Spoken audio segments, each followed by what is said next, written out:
Hey guys, welcome to 2021. I don't know about you, but we're ready to like flush 2020 down the toilet and be done with it with all the crazy crap going on. And so we're going to do a little bit different video today to bring in the new year and just to start things off right.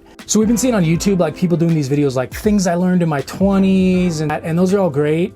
And a lot of those are, you know, it's the millennials putting them out. We're Generation X. We're like the old senior citizens on YouTube.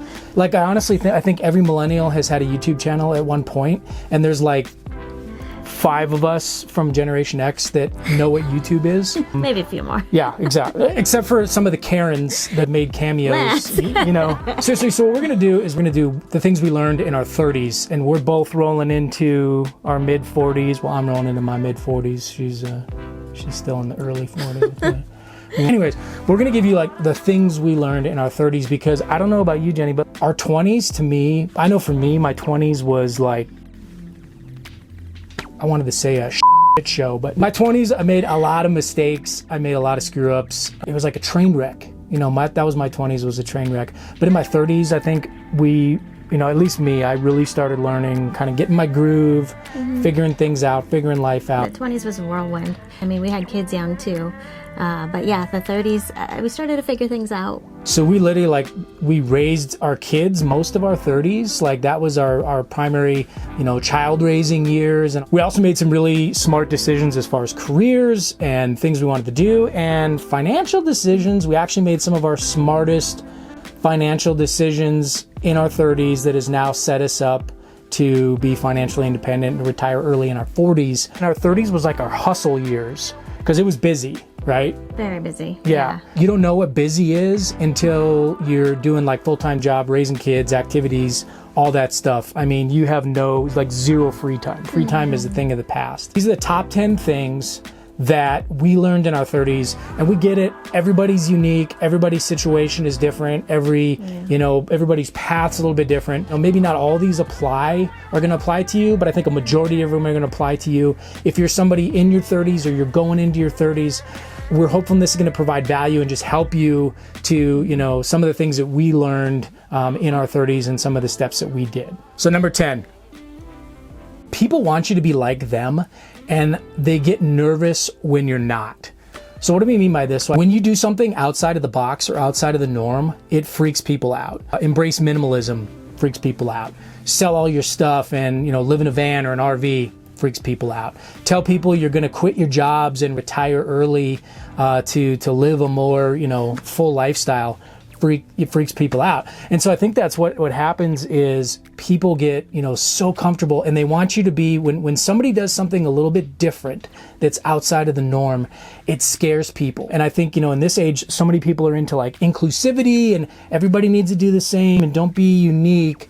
And so when you do something, when you don't follow the crowd and you do something non-traditional, it freaks people out. So when you make decisions or you do something that's outside of the box, it's going to freak people out. Friends, family, whoever, people are going to criticize you. They're not going to understand why you're doing some of the things you're doing. I mean, we get that now. People don't understand why we're doing a YouTube channel and a lot of things like this. So you have to get comfortable with criticism, comfortable with people not understanding. And, eventually I think people will understand and they'll see it. You have to get comfortable with being outside of your comfort zone, outside of the box, and just kind of dealing with people not understanding why you're doing some of the things you may be doing. Yeah, so on that note, I'm going to go to number 9 and just embrace who you are. Everyone's made uniquely, and just embrace your own journey. I mean, every person, every marriage, and every family, has differences. Many variances that goes into, who you are and what your path is going to be. Try not to get distracted or sidetracked by, what the neighbors are doing, others are doing around you, and try to keep the focus on, you and what's in your heart and your own journey. Yeah, there is no like cookie cutter template that works for everybody. And if you try to follow that, I mean, I think you're going to end up someplace you didn't want to go. So there is no cookie cutter blueprint template you can't just copy everybody else and get to where you want to go. Right. Try to embrace who you are, where you are, and like your own weaknesses and strengths, and just live your own amazing story. Okay, so number 8, when it comes to marriage and parenting, experience trumps age.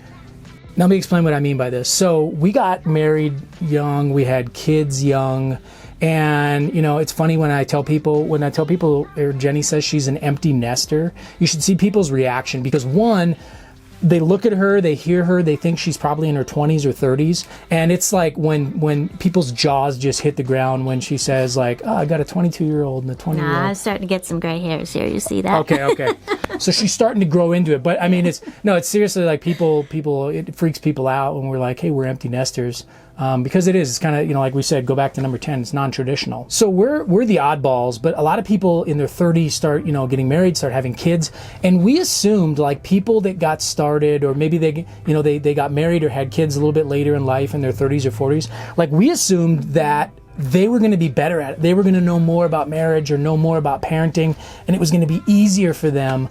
But that was not what we experienced. What we saw was that, people, it didn't matter when they got married or when they had kids, they made the same mistakes in their 30s and 40s that we did in our 20s and 30s, because I think we all start, when it comes to marriage, when it comes to parenting, it's the experience, it's how many years you've been doing it and how many years you've been doing it together. We were totally wrong. We thought our friends that, got married or had kids in their 30s, it was going to be smooth sailing for them.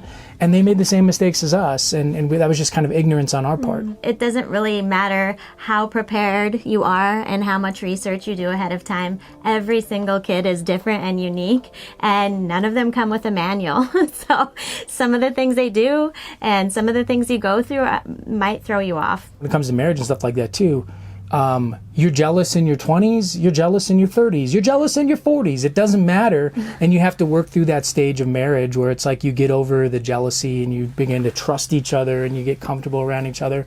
And that just takes time. And it doesn't matter when you start that process. It just really takes the time and the experience to get there. Now, I would argue that if you choose to, you get married later in your 30s or 40s, or you start having kids in your 30s and 40s, you're going to probably have more life experience. I think hopefully your financial situation's a little bit better. So that's going to be easier. But as far as like understanding experience, and there's really no difference.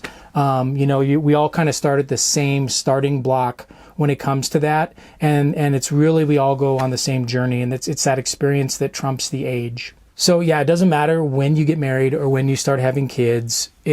We all start at the same experience level, and then as you move forward, you'll gain experience. All right, number 7. People change, and dreams and goals change, and that's okay. And just try to stay in tune with that. It's okay in your 30s to change your career path. I was the oldest in my college classes, and that's okay. No, there was a few my age and maybe one older lady, and she was really inspiring, actually. Embrace the change. I mean, Lance and I, we changed careers a couple of times in our 30s. We both changed completely, not completely opposite, but almost completely opposite directions in our 30s. Yeah, and it's been positive. It's more congruent with who we are now. And I think too, there was that came with some risk, because there was some opportunities, some career opportunities that came our way that if we wouldn't have taken a risk, if we wouldn't have said yes, if we wouldn't have tried it, we'd be in a completely different place right now. But those opportunities came up in our 30s, and rather than saying no, I'm going to keep doing what I'm doing, we said, okay, let me try that. Let me see if that works. And, we decided to go different paths. And that honestly it's been the most positive for us. We got to live overseas and do a lot of cool, amazing things that we wouldn't have otherwise been able to do if we wouldn't have embraced change in our 30s. So number 6, fear doesn't go away in your 30s. If anything, it gets more complex. So we made a lot of mistakes in our 20s, or at least I did. I made a lot of dumb mistakes, did a lot of dumb things, did a lot of partying, did a lot of just stuff that, we were just learning. You'd think that, okay, once you figured those out, once you learned from those mistakes, fear would go away. But in our 30s, the fear didn't go away. If anything, it became more pronounced, because now we're married, now we have kids, now we have a house, we have responsibilities, we have bills. We can't do the crazy things that we did in our 20s because we're looking out for other people. We had to in our 30s look at things a lot differently and realize that there's going to be, like we were just talking about before, if we do a job change, that could completely affect not just me, but affect Jenny and the kids and the house and the mortgage and the bills and all those things. So there's a fear factor that comes with that. You can't just do whatever you want anymore. You have to think about, how does my decisions and my actions affect my spouse, my kids, a lot of different things. So I think in our 30s, we learn to not be impulsive. Like in my 20s, I was thinking like I had to just do things now, right now, like there was no time. And we learned that it's okay to take time. It's okay to seek wisdom or discernment or to ask advice and really think through decisions or career opportunities or things that come up in life. It's okay to take some time and to think about that. It's okay to say no.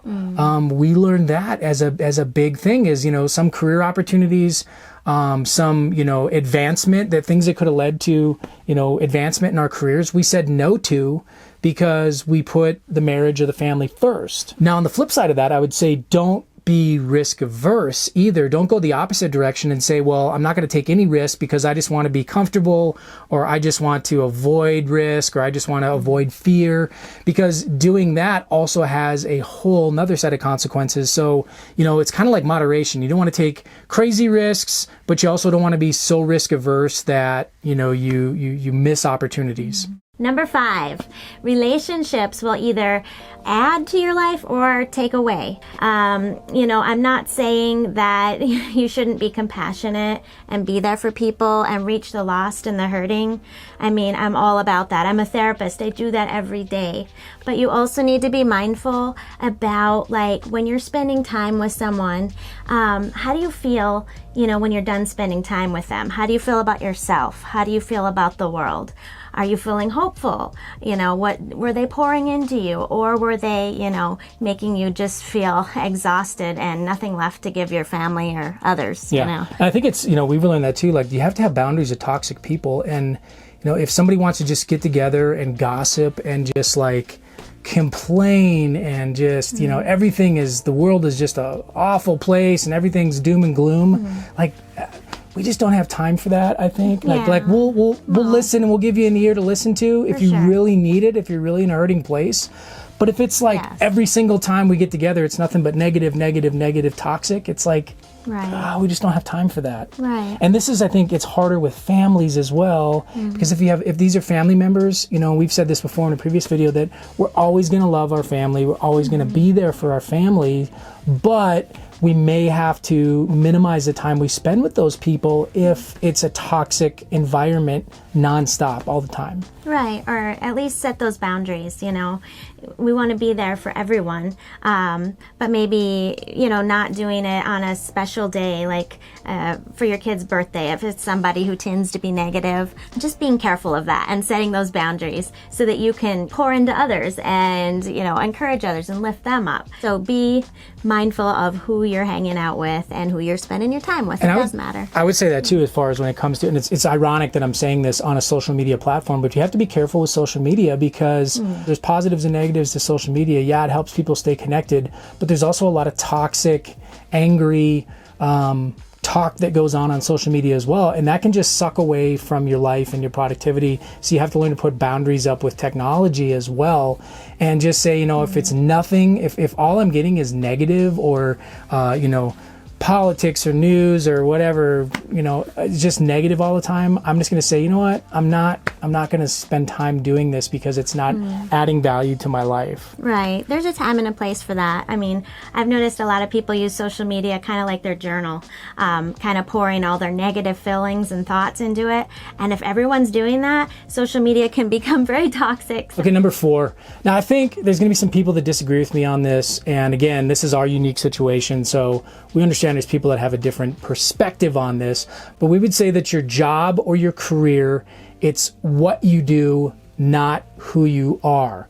Okay, and what I mean by that is I think there's some people who their sense of self-worth or self-esteem comes from their job or their career or their salary level or whatever it may be. And I guess we've never looked at it like that. We've always looked at our job or our career is just what we do to make money to pay the bills. Right. Who we are as people it could be completely different than who we are in the workforce or who we are in our careers. Now, I would tell you, I am envious. I think we're both envious. Jenny and I have never really had jobs or careers that we were completely in love with and completely passionate about, and we really felt like we were making a difference in the world. I would love to have that type of job, but I don't think I've ever never had that. Like I had to take a job that had good healthcare benefits and was secure, and stable and provided enough income to raise a family and to pay the bills and things like that. And again, that goes back to, I didn't take some risks there because we had kids young and I had to think about the family. I'm very envious of you if you have a job that's like, man, you're passionate about your job, you love what you do, you're changing the world, you're making a positive impact, and you're able to make, a decent income or even better. I'm envious of you because I've never had that. And this is a difficult one because I think we've been conditioned from an early age that we tie our identity and sense of self-worth to our career or what we do. And I know we saw this where, a lot of times in social circles, the first question you get asked is, well, what do you do? And it's like, do you mean like, what am I passionate about? What do I love? Or what do I do to make money? When we lived in Washington, D.C., the question you get asked was, who do you work for? Which was like, do you work for somebody important? Or are you just like, I'm going to discard you and not talk with you because you're not to my status level. So that was really weird for us because we don't tie, our sense of self-worth or our sense of self-esteem to our jobs or our careers necessarily. So when somebody would ask us the question, like, what do you do? We kind of took that as like this superficial, shallow way to judge other people.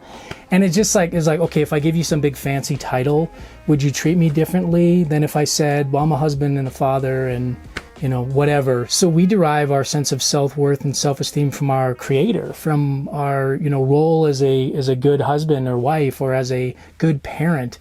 That's kind of where we derive our sense of self-worth from, not from what, title our paycheck comes from. All right, number 3, time is definitely a commodity. In our 30s, we didn't have much time. I mean, I was in graduate school working, you were working, we were involved in the community, our kids were in all kinds of activities. An important lesson to learn, we started to lose family members and friends, people were passing away, and sometimes they were people we hadn't spent much time with. And we regretted that. So, moving forward, we're trying to remember how precious time is. Taking that walk with your child, having that special conversation and making that time, or going to see, your grandparent that is, you never know, tomorrow's not guaranteed. I think that was the one thing too, is like, I know it's a cliche, but time does speed up as you get older. Really? Like in our 20s and even in our, some of our early 30s, it seemed like, man, we got all the time in the world for that. And you really don't. The older you get, time speeds up. Things start to go very fast. Like with our kids, it seemed like our kids went from, toddlers to going off to college like that. Yeah. And that time goes really, really fast. So we had to learn that time is a valuable commodity, and what we choose to spend and invest it in is really important. Yeah, so life is busy, but we really need to be making that time for people and our family, and try not to let, things like TV, our jobs, our goals, social media, phones. Yeah, those kind of things suck all of our time away. So number 2, this kind of piggybacks on what Jenny just said, but we learned in our 30s that our environment is a choice. Where we live, who we spend time with, what we choose to spend our time, our talents, and our money on, it's really a personal choice. If you're in a negative environment, change it. If you're in a job where you make a lot of money but you have no time for friends and family, change it. If you live in an area where you spend 2, 3, even 4 hours a day commuting, maybe it's time to change that. And don't try to use the excuse of saying, well, I can't, because you absolutely can.